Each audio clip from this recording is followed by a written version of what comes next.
Okay, so The Legend of Zelda Breath of the Wild has now been fully announced to have its full name, and with that comes the question of where does it fit into the Zelda timeline.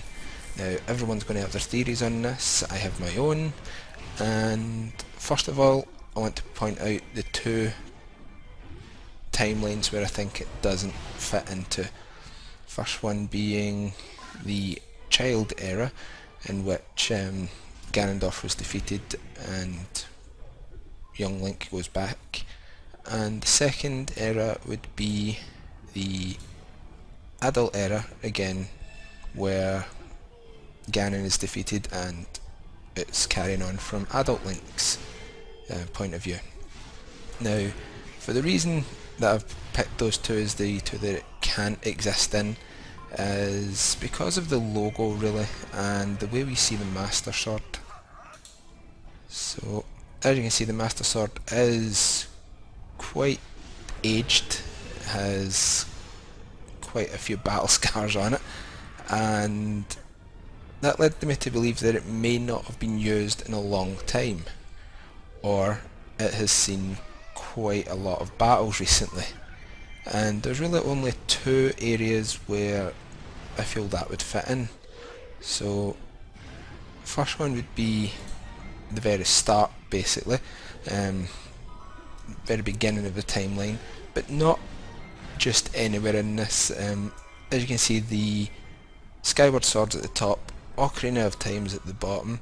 Those two games use the Master Sword, but in the middle you have Minish Cap and Four Swords, which are both part of basically a trilogy. The Minish Cap uses the Picori blade, and you can also get the Four Sword in that. And Four Swords, you use the Four Sword, basically, no Master Sword involved there. So that meets the requirement of the Master Sword not being used for a while. But if you look at just one other little bit in here, where it says the Hyrulean Civil War, that would give it quite a lot of battle damage as well.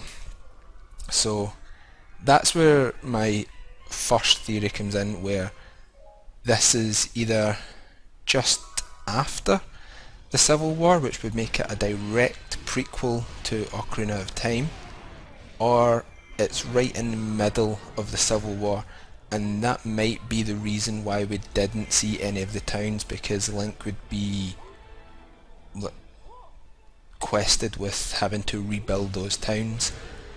So that might be a little bit why we didn't see the towns in the E3 trailer and the E3 gameplay that we've seen. So that's basically my first one, because we always hear about the Hyrulean Civil War, especially in Ocarina of Time. You hear about these events that happen beforehand, and you hear it in Twilight Princess as well.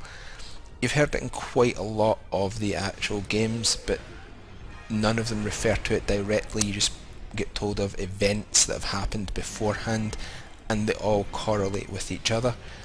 Now, with that being said, I'll just remove these.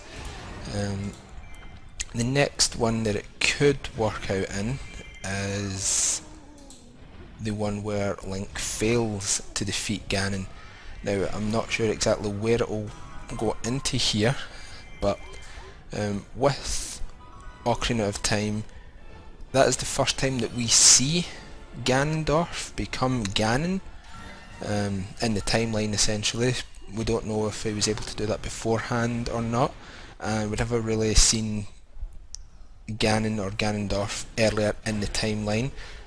So because it's Vati and Picori, Minish Cap and Four Swords, and its demise in Skyward Sword. So we don't know where the first point in the timeline that Ganondorf actually appeared. We know that Ganondorf is essentially the reincarnated spirit of Demise, Link is the reincarnated spirit of Link, and Zelda is the reincarnated spirit of the goddess Hylia. So that's how that all works together. We don't know where Ganon first appeared. In the timeline, our first appearance of him is Ocarina of Time. He may have been in the Civil War, so we don't know where that comes into play. So Ganon could have been like, a major influence in that whole Civil War starting up, but we don't know yet. And the first time we ever see him turn into Ganon, as I've said, was in Ocarina of Time. So, and this here is the only timeline where it mentions Ganon specifically in practically every game there. So, not knowing where exactly to put it in here, maybe either just before or just after A Link to the Past, but I'm more towards the Civil War timeline. I'm thinking it's going to be placed just about either directly in the Civil War or just after it. So that's my theory of where this this game, Legend of Zelda Breath of the Wild, is going to be placed. So let me know what you guys think. If you agree, if you disagree, let me know where you think this might go. I know there's the addition of the Koroks in the game, which is in the Wind Waker timeline, but these Koroks could have existed long before we ever met them in the Wind Waker, so that's another thing. So based on these two theories, Master Sword hasn't been used for a long time, so obviously from Skyward Sword down to Ocarina of Time, the Master Sword would not have been used at all because it's two different games where you used the Picori Blade and the Force Sword. And then if Link is defeated, then the Master Sword's not going to be used anyway, so it's going to get quite a lot of wear on it, and then that's how that other theory fits in there. So guys, let me know what you think, if I'm wrong, if you think I'm right, what you think, where you think it might fit in, and let me know in the comments. And thanks very much for watching, and I'll talk to you next time. Bye now.